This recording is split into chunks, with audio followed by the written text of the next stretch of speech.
कि भारत के विश्वविद्यालयों में पढ़ते हैं, यूजीसी द्वारा निर्धारित कोर्सों को पढ़ते हैं, क्लास में आके मानते हैं कि धरती गोल है, लेकिन मस्जिद में जाके कहते हैं कि कुरान में लिखा है कि धरती चपटी है।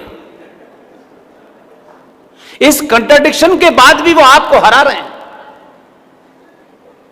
और उसका सबसे बड़ा कारण यह है, सनातनी हिंदू को जो उसकी सबसे बड़ी वीकनेस बन गई है या बना दी गई है, वो धनाढ्य होगा, ताकतवर होगा, बड़े बड़े पदों पे होगा, लेकिन उसको ऐसा लगता है कि मैं बहुत इंफीरियर हूं। यह ब्रिटिशर्स ने भी किया, यह पुर्तगालीज ने भी किया, और उससे पहले जो आए थे तलवार लेके उन्होंने भी किया। दुनिया में जितने भी देश जब किसी देश को गुलाम बनाते हैं तो वो कोई तलवारों से नहीं बनाते, बल्कि आने वाली नस्लों को ये बताते हैं कि जो भी कुछ तुम्हारे पास अपना है ये बहुत इंफीरियर है। उसके प्रति उनके अंदर कुंठा पैदा कर देते हैं, एक कॉम्प्लेक्स पैदा कर देते हैं, और वो पूरा का पूरा समाज उस कुंठा में ही जीता है कि जेंटलमैन का मतलब है टाई लगाने वाला। और अपने दिल पे हाथ रखिएगा और पूछिएगा कि हमारे अंदर एक ऐसी दौड़ शामिल में हो गए हैं हम कि हमारे घर में बच्चे ने जन्म भी नहीं लिया होता तब भी सेंट फिडेलिस में उसका पहले से रिजर्वेशन करा देते हैं। यह हमको शौक पैदा हुआ कि हमारा बच्चा कॉन्वेंट में जरूर जाए, और मोहल्ले में 10 लोग अगर आपके घर आए तो आप उस बच्चे को बुला करके, उस बेचारे का मन भी नहीं होता तब भी उससे कहते हैं अंग्रेजी वाली पोइम सुनाओ। आप उस बच्चे को उस समाज में अपना रौब गांठने के लिए इस्तेमाल करते हैं, और इसलिए आपका बच्चा मैथिली शरण गुप्त की कविता को कहने में गर्व नहीं महसूस करता, लेकिन ट्विंकल ट्विंकल लिटिल स्टार कहने में उसे गर्व महसूस होता है।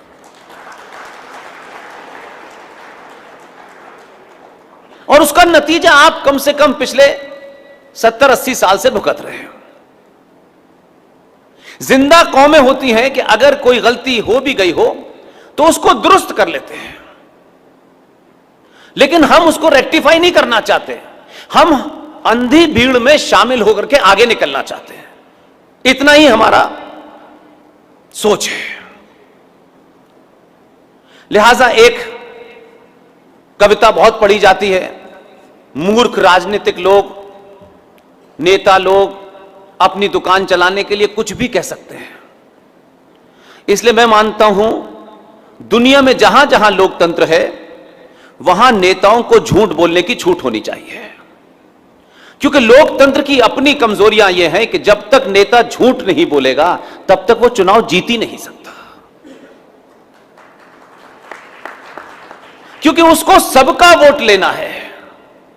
मूर्खों को भी, गुंडों को भी, बदमाशों को भी, बलात्कारियों को भी सबका वोट लेना है, तो उसके मुंह पे ताला लग जाता है। वो चाहता है वोट इस वक्त मिल जाए, चाहे किसी का भी वोट हो। और सनातनियों में तो दौड़ है इस बात की। इसलिए हम झूठ बोलते हैं कि मजहब नहीं सिखाता आपस में बैर रखना, हिंदी है हम वतन है हिंदुस्तान हमारा। वाह क्या शेर है, कमाल का शेर है। पूरी दुनिया में पिछले 700-800-900 सालों से मजहब के नाम पर ही युद्ध हो रहे हैं, धर्म के नाम पर नहीं हो रहे हैं। पूरा ईरान पारसी था, पारसी लोग रहते थे आराम से। कुछ मजहब के मानने वाले आए, उन्होंने तलवार के जोर पर उस पारसी देश को इस्लामिक देश बना दिया। ये जो 57 देश है पूरी दुनिया में, ये क्या कुरान शरीफ पढ़ के मुसलमान बने हैं? लेकिन हम उस बात को कहने से डरते हैं कि हमारे कहने से कहीं हमारा 2 पैसे का बिजनेस सलमान भाई के साथ चल रहा है, कहीं नुकसान ना हो जाए। इस लालच से, इस कॉम्प्लेक्स से आपको बाहर निकलना पड़ेगा।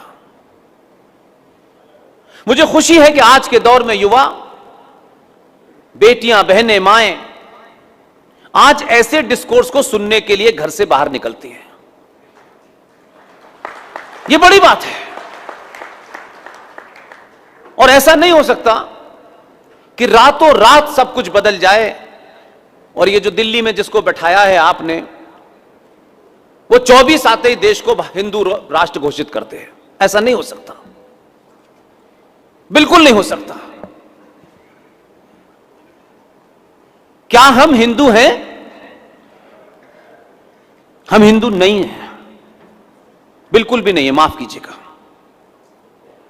हिंदू होने का मतलब आपने दिवाली, होली, रक्षाबंधन और मंदिर में जाके पूजा कर ली, यह हिंदू होना नहीं है, बिल्कुल भी नहीं है। आप अपने वजूद के ऊपर, एग्जिस्टेंस के ऊपर तर्कों से जब तक जवाब नहीं दे सकते, आप कुछ भी नहीं है, एक भीड़ हैं आप।